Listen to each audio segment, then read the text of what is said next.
You know that Windows wallpaper with a paradise island, palm trees and crystal clear blue water that just makes you want to cry? A lot of people dream of leaving everything behind and moving to a place like that, but the geographic reality is a punch to the gut. The Pacific Ocean is full of deserted islands that hide some pretty wild and real secrets.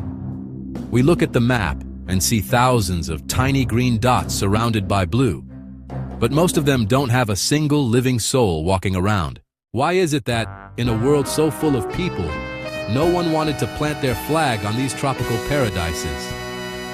The answer is a mix of no water, crazy distances, and jaw-dropping problems. The first big bad guy in this story is the lack of fresh water, the most basic thing for any healthy human civilization.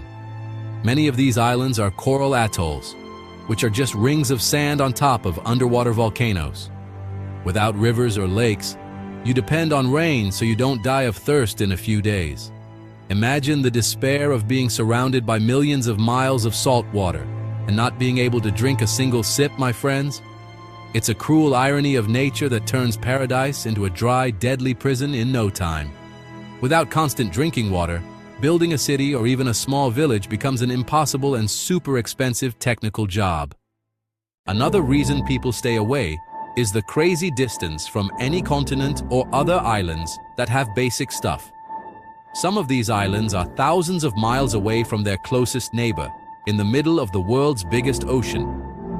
If you forget the salt or need a doctor, food will take weeks to get there, you know? This geographic isolation creates a logistical nightmare that no one can afford, not even eccentric billionaires looking for peace. Bringing building materials, fuel, and food to these places costs a fortune, making any serious attempt to live there impossible. The human result is that isolation turns into a heavy, dangerous, and very hard to bear loneliness. And what if I told you that some islands are empty because humans turned them into nuclear radiation dumps? That's right. During the Cold War, the United States and France used several atolls, like Bikini, to test powerful atomic bombs. The result was a spooky contamination that made these lands unlivable for thousands of years for anyone. The radiation got into the soil and plants, making eating anything local a slow and painful death sentence. It's mind-blowing to think that humans destroyed untouched paradises just to test the destructive power of their new weapons. Today, these islands are ghost monuments to our own stupidity and limitless technological greed. But it's not just radiation that the Pacific lives on. Sea level is also an urgent and constant threat. Many of these islands are only a few inches above sea level, being the first victims of global warming. With rising tides, the sea invades the land and salts the soil, killing any coconut or taro crops. The result is that islands that were once inhabited are being quickly abandoned because they are literally sinking into the blue ocean. Entire countries like Kiribati are already buying land elsewhere to move their population before the sea swallows everything. It's a geographic tragedy that shows how our planet is changing fast and aggressively. And what about tropical storms? The Pacific is the kitchen where the world's biggest hurricanes and typhoons are cooked up with all of nature's care. Without mountains to protect them, one of these islands can be swept away by giant waves and winds of 300 kilometers per hour. It's like living in a place where the roof can fly off at any minute. Living in a place where you have to hide in an underground shelter every time the sky gets dark is not relaxing at all. The infrastructure would be destroyed every year, requiring constant repairs that no one has the patience or money to deal with day to day. Nature in the Pacific doesn't play around. It's rough, powerful, and demands total respect from humans. Also, many of these small islands don't have fertile soil to support a population that needs to eat every day. Coral sand is poor in nutrients, and almost nothing grows there besides some stubborn coconut trees and bushes. Without farming, you become totally dependent on fishing, which gets boring fast and doesn't provide all the necessary vitamins. The lack of diverse natural resources makes survival on these islands a game of patience and a lot of technical creativity. You don't have good wood for building, you don't have metals, and you don't have anything to export to make real money. The island becomes a beauty trap where you starve while enjoying the most beautiful sunset. Some islands are avoided because of weird natural things, like a massive amount of guano, which is bird poop. For centuries, seabirds left thick layers of droppings that became valuable fertilizer, but the smell is simply unbearable for us.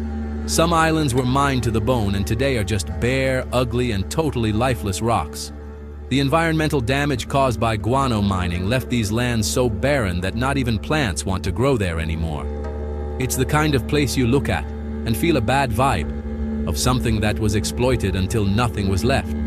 Today, they are rock deserts in the middle of the blue, serving only as a resting place for seabirds. There's also the problem of ocean trash that ocean currents carry to these isolated and once clean beaches. Many deserted islands are covered in plastic, fishing nets, and all sorts of junk we throw away. What was supposed to be a paradise turns into an open-air dump, killing local wildlife and scaring away any tourists. This silent pollution is one of the biggest environmental messes of our time, affecting places where humans don't even tread. The human consequence is the loss of biodiversity and the end of that dream of the untouched island we see in movies. The trash arrives before us, spoiling the scenery and making the environment hostile to life. The lack of digital connectivity is also a cold shower for our generation of modern digital nomads. Without underwater cables nearby, internet on these remote islands is a myth or costs a fortune via slow satellite.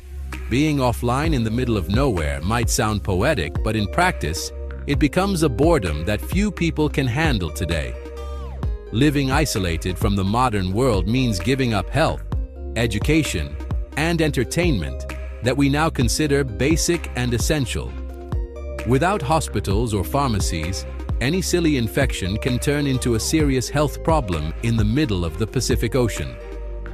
The safety that cities offer is something we only appreciate when we are far from everything and everyone. Finally, many of these islands remain uninhabited simply because they are environmental reserves, protected by very strict international laws. They are the last sanctuaries where wildlife can thrive without the destructive interference of humans nearby. Leaving these places empty is a way to ensure that the planet continues to breathe and maintain its natural balance. In the end, geography teaches us that not every beautiful place was made for us to live in. The Pacific holds its secrets and its dangers in every lonely atoll, reminding us that we are just visitors in this big blue world. And you, would you face the total isolation of one of these deserted islands?